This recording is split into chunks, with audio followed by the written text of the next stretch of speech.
The Grand Assembly Hall, hub of the galactic conclave, pulsed with a symphony of alien tongues. It was a kaleidoscopic chaos, a testament to the sheer diversity thriving, or perhaps merely surviving, within the spiral arms of the known galaxy. Holographic projections flickered and shimmered, displaying trade routes, planetary maps, and the latest advancements in xenobiology. The air, meticulously filtered and regulated, carried the faint, competing scents of everything from crystalline minerals to fermented fungal delicacies. Here, under the dome of shimmering energy that mimicked 1,000 suns, representatives from over 100 star systems convened to navigate the intricate dance of interstellar politics. Peace, trade, resource allocation, and the ever-present threat of galactic war, all were threads woven into the tapestry of diplomacy that unfolded within these hallowed halls. For those accustomed to the grandeur of established empires, the conclave was a necessary evil, a place to tolerate the lesser civilizations while securing their own interests. For the smaller systems, however, it was the fulcrum upon which their very existence balanced, the only place where a single voice could, in theory, challenge the might of interstellar leviathans. It was precisely this delicate balance that Ambassador Eris of the Scald Galaxy System was tasked to uphold.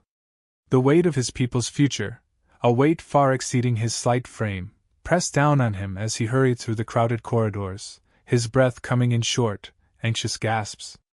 Eris was late. Terribly, unforgivably late. A cascading series of technical malfunctions on his antiquated transport, the Scaldus Whisper, had delayed their arrival by several hours. The navigational anomalies near the uncharted fringes of their galaxy system had also posed a challenge.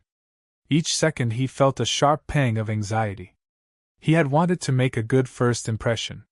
His diminutive stature didn't help matters. Standing barely 4 feet tall, even among the more modestly sized delegates, Eris felt like a child lost in a throng of towering adults. His scald physique, honed by the harsh gravity and unforgiving climate of his homeworld, appeared wiry and almost fragile compared to the imposing forms of Cthar warriors or the sleek, bioengineered elegance of the Cygnus Collective representatives. His clothing did little to alleviate the situation. The practical, woven garments of the Scald, crafted from the hardy fibers of luminescent flora and dyed with natural pigments, seemed almost laughably plain compared to the shimmering synth silk robes and gravity-defying armor worn by others. Even their technology, while efficient and reliable in the Scald system's demanding environment, appeared primitive and outdated in the conclave's gleaming halls. He could almost hear the whispers and stifled laughter as the more established delegates glanced at his entourage. The Scald Galaxy System was a place of windswept mesas and towering peaks, a region teeming with life and resources hidden beneath a veneer of apparent desolation. 3 harsh suns beat down upon its handful of habitable worlds, baking the land and driving life to adapt or perish. The Scald, a resilient and resourceful people, had carved a life for themselves in this challenging environment, mastering the art of sustainable living and honoring the spirit of their harsh but beautiful home. Their culture, deeply intertwined with nature, revolved around the Scald, individuals who were poets, musicians, and warriors in equal measure. Skilled in combat, artistry, and storytelling, the Scald were revered as the keepers of their people's history and the guardians of their traditions. But none of that seemed to matter here, in the heart of the galactic conclave. Here, size, power, and technological prowess seemed to be the only metrics of worth. "Apologies," Eris stammered, addressing the stern-faced official stationed at the main entrance of the assembly hall. The official, a towering, bio-augmented being from the Volkov Collective, barely glanced down at him. "We encountered unforeseen delays. The session has already begun, Ambassador," the Volkov official said, his voice a synthesized growl that rumbled through Eris's bones. "You and your delegation will be seated in the designated area. Ensure you remain silent and do not disrupt the proceedings." Eris bowed his head, his heart sinking further. "Understood," he mumbled, ushering his small delegation forward. He had to get this right. One wrong move and there might be severe consequences. As they moved into the vast hall, the cacophony of the conclave washed over them. The delegates, representing countless species, were clustered in small groups, engaged in intense negotiations and heated debates. Glimmers of exotic skin, the rustle of alien fabrics, and the flashes of energy weapons painted a breathtaking, if slightly overwhelming, scene. Eris, however, was hardly noticed. Many disregarded them, or even stared at them with a hint of distaste.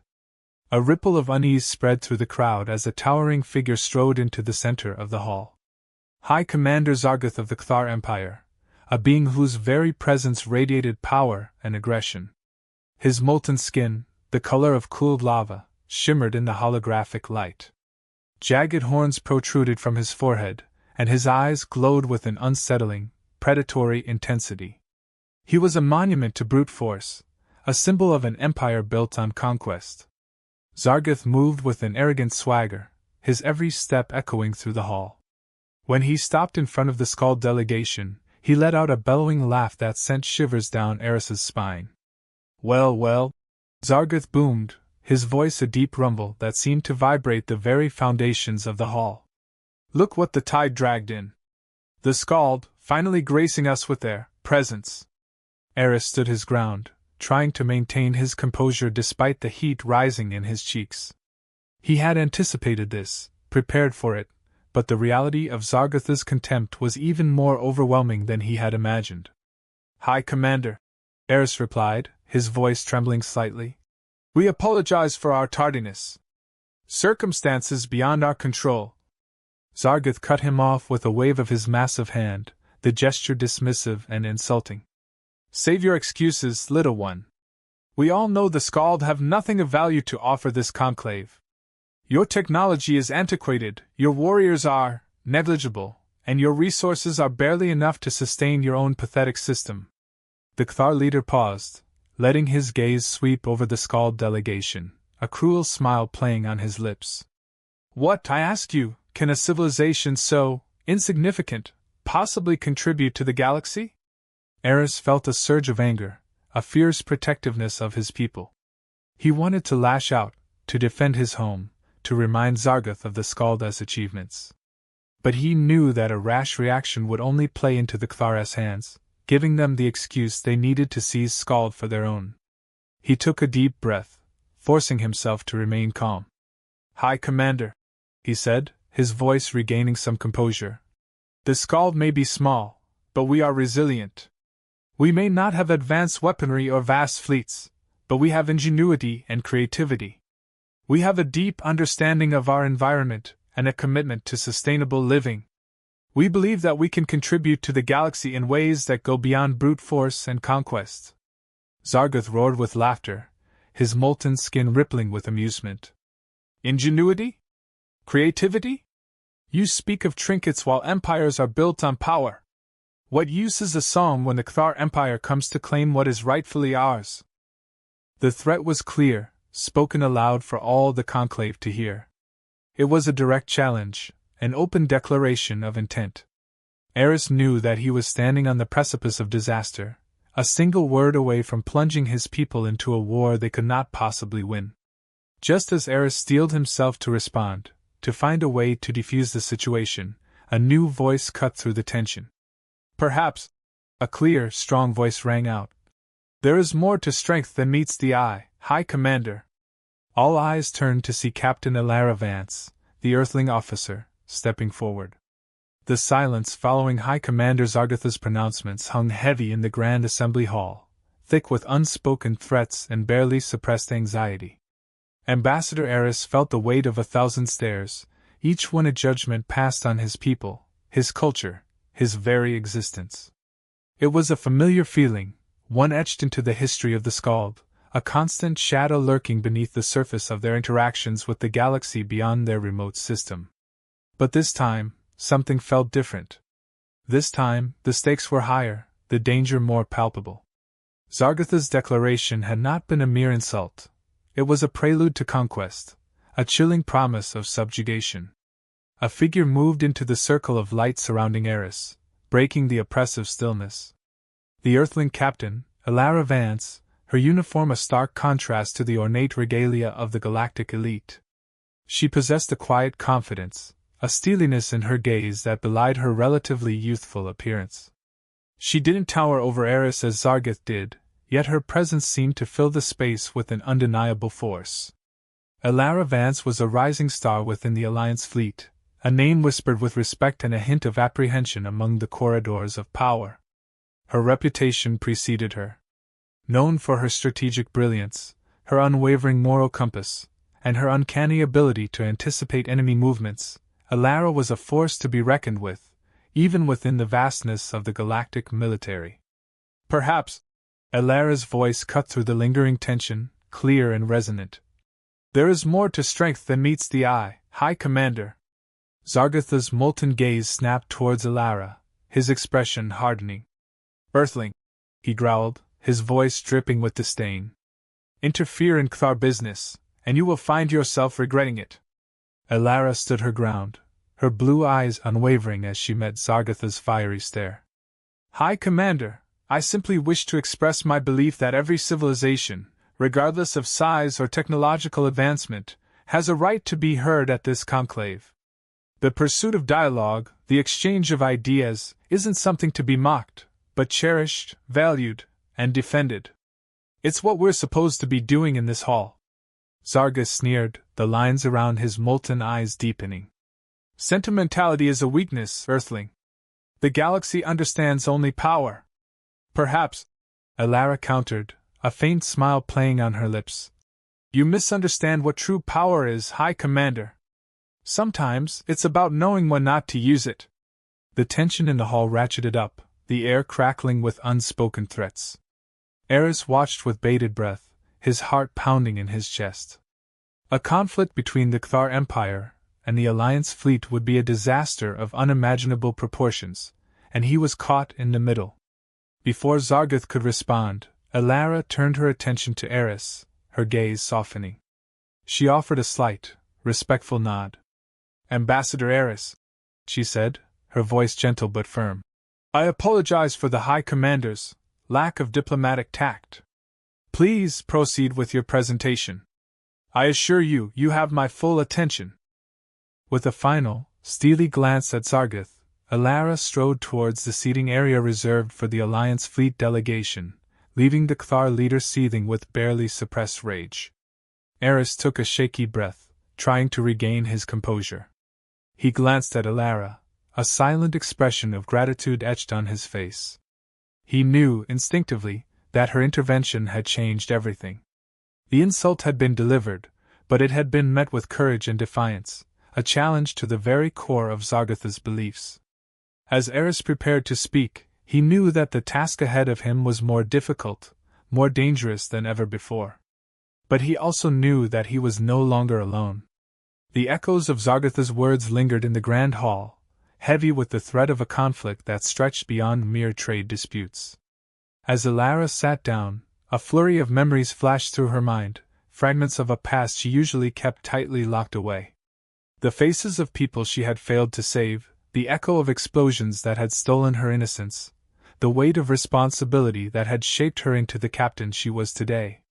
Back in the relative calm of their designated chambers, Eris and Elara huddled amidst holographic displays depicting Scandalous binary star system. The practical, almost Spartan accommodations served as a sharp contrast to the opulent extravagance of the Grand Assembly Hall, a reminder of the Scandalous resourcefulness. The High Commander of the Kthar has formally demanded a trial of merit for the right to Skeld recognition. It is, as tradition dictates, a test for Eris to prove her worth, Eris said grimly, the gravity of the situation etched on his small features. I was wrong, it seems as though war might indeed be inevitable. Elara frowned. A trial of merit? What exactly does that entail? Eris sighed, his gaze drifting towards a small, intricately carved wooden instrument resting on a table. It is an ancient custom, a legacy of the Skald warriors of old. When faced with a seemingly insurmountable challenge, a champion would undertake a series of trials designed to test their strength, their intellect, and their spirit. It is, in essence, the test of whether a member of the Skald is worthy of living or not. He activated the holodisplay, and a series of ancient symbols flickered to life, accompanied by a haunting melody that resonated through the chamber. These are the glyphs that define the Song of Trials, a ritual as old as Skald itself. It is not easy nor humane. The first step requires strength and skill. But Quabao saw they must cross the starstorm. Eris gestured to the projections, which shifted to show a planet being pummeled by a deadly storm.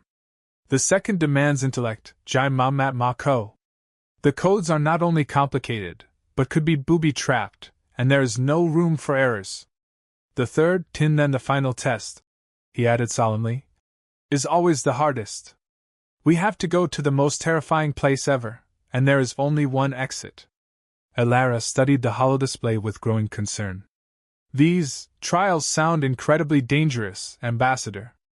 Are you certain that you are willing to risk this? Eris looked at her, his eyes reflecting the light of the ancient glyphs. I have no choice, Captain.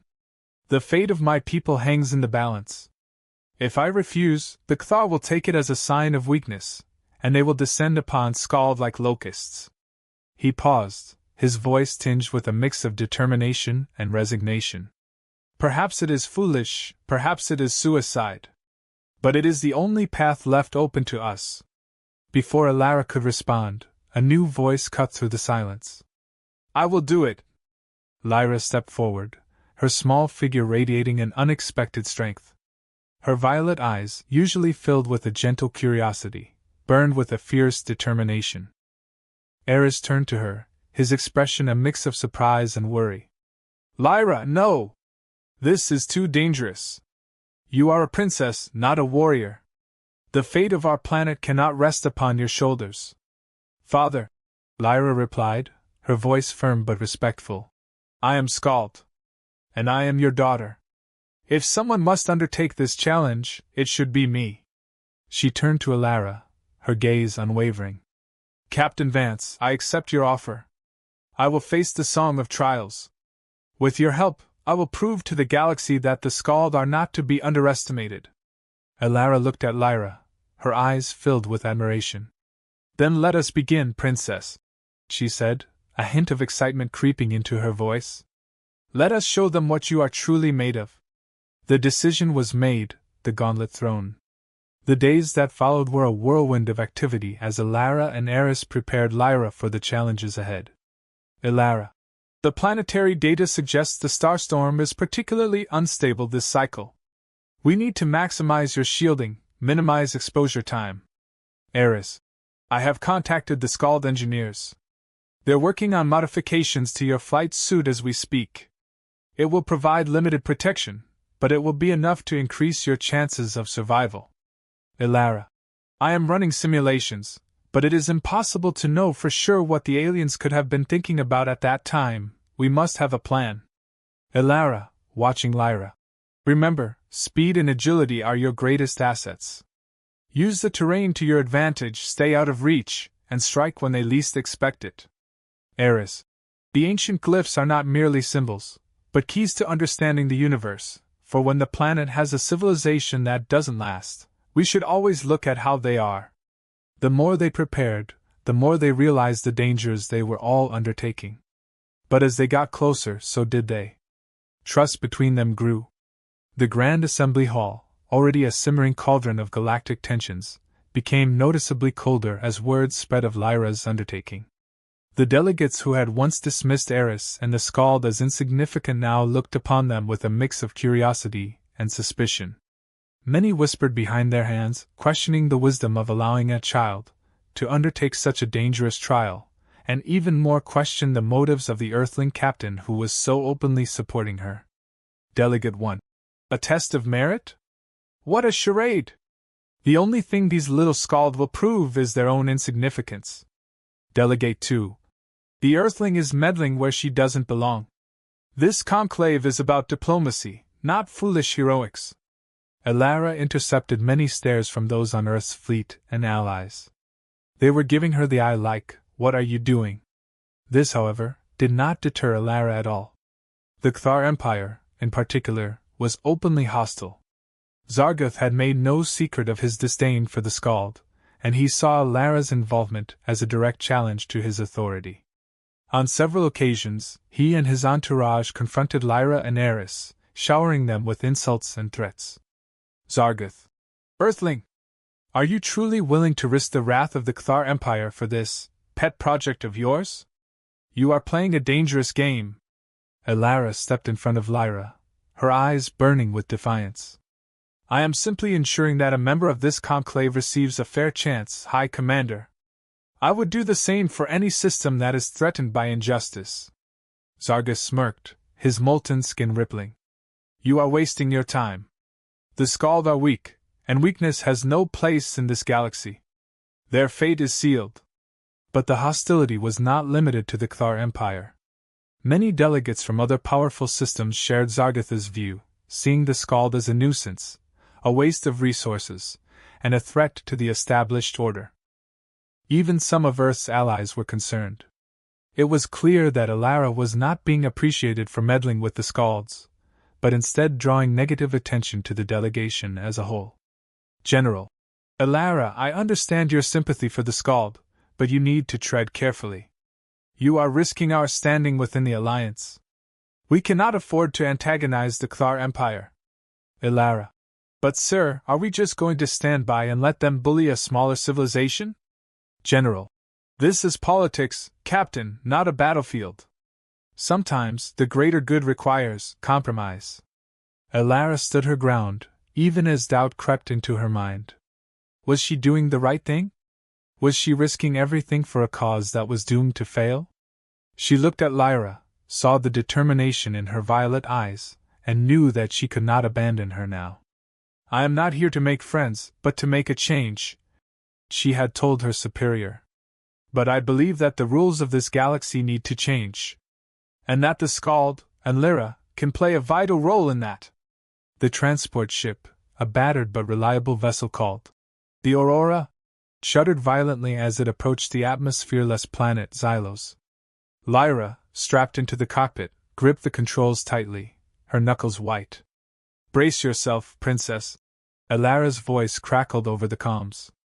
We're about to enter the starstorm. Outside, the darkness was suddenly ripped apart by streaks of blinding light. Chunks of rock, ice, and metal, accelerated to incredible speeds by the planet's magnetic field, tore through the void like celestial shrapnel. Lyra swallowed hard, her heart pounding in her chest. The holographic simulations had been terrifying, but nothing could have prepared her for the sheer intensity of the real thing. Remember your training, Lyra, Elara said, her voice calm and steady. Use your sensors, anticipate the patterns, and trust your instincts. You are Skald. You can do this. Lyra closed her eyes for a moment, taking a deep breath and drawing strength from Elara's words. Then, she opened her eyes and plunged the Aurora into the heart of the storm. What followed was a harrowing dance of skill and precision. Lyra piloted the ship through the chaotic ballet, using every ounce of her Skald agility and resourcefulness to avoid the deadly debris. She dodged asteroids the size of transport ships, weaved through streams of superheated plasma, and narrowly avoided collisions with rogue satellites. But as the Skeldes ship moved forward, it was hit harder and harder by the space debris. Her protective gear had gotten completely shattered. The ship shook violently as a chunk of ice slammed into the shields, causing the energy readings to plummet. Damage to the port shield generator! Elara's voice crackled with urgency. Lyra, you need to reroute power to the shields, or you won't make it! Lyra gritted her teeth, her hands flying across the controls. She had to make a choice: sacrifice power to the engines to bolster the shields, or maintain speed and risk being torn apart by the storm. Knowing what she needed to do, Lyra rerouted the energy towards the shields instead. She closed her eyes, said a prayer, and charged forward. With an amazing sense of reflex, Lyra steered the ship away from colliding with another huge asteroid. The ship rattled, and she could see bits and pieces of her ship flying around, but she had made it through the storm. The air in the ship was silent as Lyra took a breath, only to be broken through a call on her communicator. Lyra, this is Elara. Do you read me? Lyra! Elara's voice was filled with terror. I'm here, Lyra replied. The ship is badly damaged, but I'm okay. With the physical trial complete, Lyra had proven that despite her small size, her people possessed unmatched resilience and courage. However, as Alara knew all too well, the trials ahead would be even more challenging, demanding not just strength, but cunning, wisdom, and the ability to inspire others. Would Lyra be able to meet these demands? Would the two women even have a chance to make it?